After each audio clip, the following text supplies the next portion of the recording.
Welcome, Leo. Thank you for joining me for your monthly forecast for June 2019 for the Sun and the Ascendant. This month starts off in apparently sparkling fashion because the Sun and Mercury, the ruler of Gemini, are both in that sign, which for you is all about sociability. There's also a new moon on the 3rd, which gives you the opportunity to up your social reach, the amount of time you spend with the people that you enjoy being with. And also in week 2, the Sun is going to go into a bright and breezy opposition with Jupiter, the planet of good fortune. So if you are wanting to have fun, be a bit more outgoing and optimistic, that's certainly the time to go for it. Now Venus is also going to be moving into this area on the 9th, and in the last week of June is also itself forging a lovely opposition to Jupiter, which again can give you the desire to reach out, connect and have fun. So why do I say apparently? Well, the fact is that at the start of this month, Leo, Mars, the planet of drive, the planet of desire, the planet of masculine energy, is actually located in a very tender part of your situation and will be for the whole of the month. Now he's going to be joined by Mercury on the 5th, and also there's going to be the transition of the Sun on the 22nd, also into the sign of Cancer.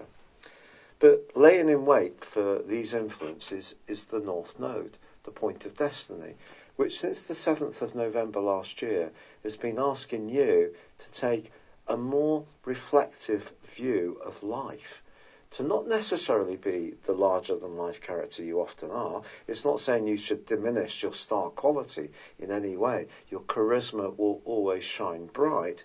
But in terms of your own thinking, the North Node has been asking you to become much more aware of the undercurrents in life, the not-so-obvious parts of our interaction.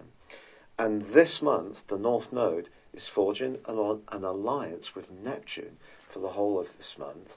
So it may be some of the unspoken connections, the more feeling, the more emotional connections that are actually going to have the greatest impact this month, even if there are some fun, bright and breezy exchanges too. Now, part of the reason for this is that Mars, when it makes its transition through the 12th solar house, as it is for you now, can stir up a lot of old energies. Mars is also about impatience, and in the 12th house, which is a very watery location for you, this can be a time when your natural desires are, if you like, bogged down in that water. You may be somebody who has a fire sign energy, and you may well be someone who's fixed and therefore can be very single-minded in your approach. But this wateriness that's going to affect Mars can actually drain you down as well.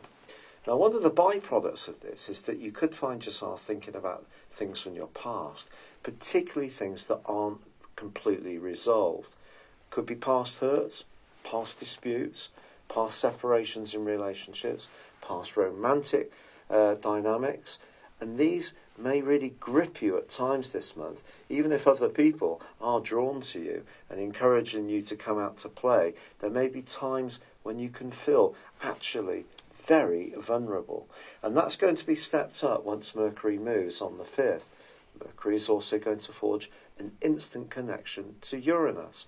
Now this can be very positive, suggesting that someone could surprise you with some kind of job offer or interest where they may actually just take a sounding on how you feel and just try to get the breadth of your experience and knowledge, and this could come in itself as a surprise, though something concrete might not quite evolve at that time. Now by the 17th we do have a full moon. This full moon occurs also in Sagittarius where Jupiter is. The suggestion is that however much you do have the opportunity to play, to be sociable, to be fun, to be very personable, I feel there's going to be a part of you that's calling out to you to be with the people who really count, the truly meaningful relationships. And that could create a kind of two-speed sort of existence where on the surface, and apparently you may feel very upbeat and friendly and up for those social connections, but another part of you may at times need some time very much for quiet reflection. And that's going to become much more obvious on the back of the summer solstice of the 21st, and then once the sun moves on the 22nd, it too, like Mercury before, is going to be connecting to Uranus. And again, when it comes to your career, it may be something that you're thinking deeply about, or someone takes a sound in from you about, makes a suggestion, that you're really mulling over what your options are. So as much as there can be this bright and breezy stuff going on, there can be this subterranean energy as well. But the interesting thing is that from the 10th to the 15th, and from the 18th to the 24th, we have two big metaphorical planetary collisions. The first sees Mars go into an opposition with Saturn. The second sees Mars go into an opposition with Pluto. And if there is any psychological energy being played out this month, especially if there is some kind of separation or parting of the ways, it can have a big impact on your physical and also emotional energy. So politics could be working their way around in the background of your situation. And this could be linked to your work.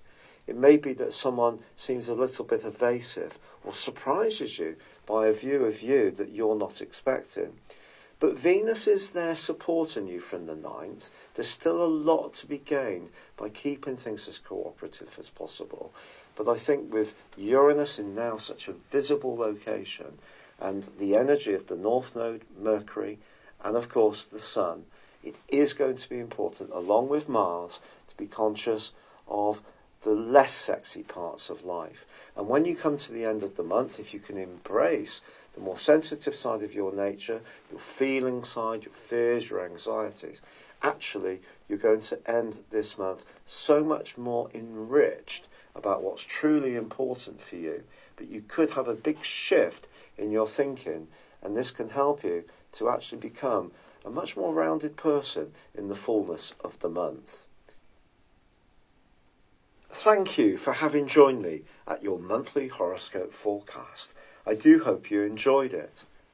If you'd like to know more about what's going on in your situation, go on a journey of discovery beyond your zodiac sign by embracing your personal astrology. This is based on your time, date and place of birth. And if you no longer live in the same location where you were born, in terms of your forecasting, I can relocate you to where you are living now. Not a lot of services like this offer that particular feature. But equally, I use a form of forecasting called directions. This is where we take your personal horoscope when you were born, your natal chart, and advance it for roughly 1 degree for every year of your life. These are particularly impactful. The influence that they have on your natal positions, but also on moving planets that they impact upon now, the transits, really are very powerful. To find out about this, and also if you buy a character analysis and a forecast at the same time, I will give you a 30% discount. Please see the link beneath this video.